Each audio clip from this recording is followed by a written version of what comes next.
There are a lot of people who did engineering who don't become engineers later. I don't think what you study necessarily has to be a hard rut that you can't leave later on in life. My full name is Brian Tai. I am a regional account director.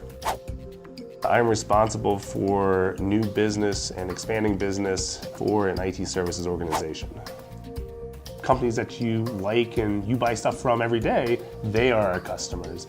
So we help them manage their data, manage their systems, allow them so their systems can be available 24/7. If you're buying concert tickets and you're trying to hit the website and it's down because there's 10,000 people or 50,000 people trying to buy tickets all at the same time, how do you manage or maintain a system so it doesn't do that, right? We help with analytics for people so they have all this data on their customers. And finally, we also do financial data too. I was always in an IT engineering type role ever since I left school. And so did engineering more on the technical side for a number of years, transitioned into consulting, both with firms and independent. And one of the things I learned at the time was, one, I enjoyed the technical work, but I also enjoyed a lot of the business and functional discussions and kind of motivators as well. I was between projects and a friend of mine said, "Hey Brian, we've got an opening at our company, would you mind talking to my boss?" And I said, "Sure, why not? Let's just go do it," right? And so I gave it a shot. I don't think I had a clear, 100%, this is what needs to happen, this is what I want to do, but I was open to the idea of it and it kind of evolved or progressed from there.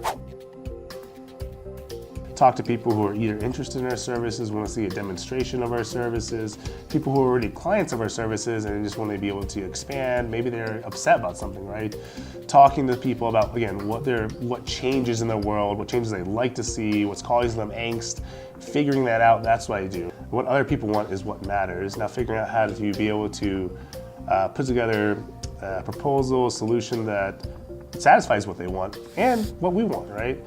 Being able to understand both sides, I think, is critical and crucial, not just for communication, but also for sales.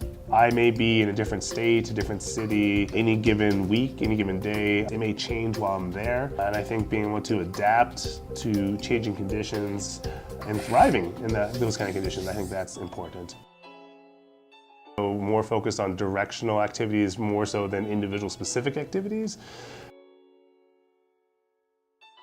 So the exact individual items for that day could change and rarely are the same day to day, but as long as they, again, directionally are focused on how do we generate revenue and business for a company, that's what my activities entail. I would say don't go into any particular job, this or any other, with a very rigid idea of this is what this job should be. This is what I really want out of it, right?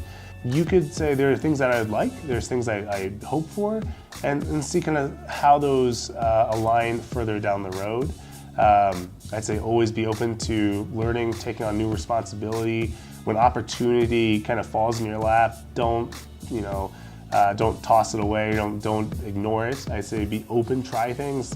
Risk-taking is the best way for personal growth and professional growth, I think.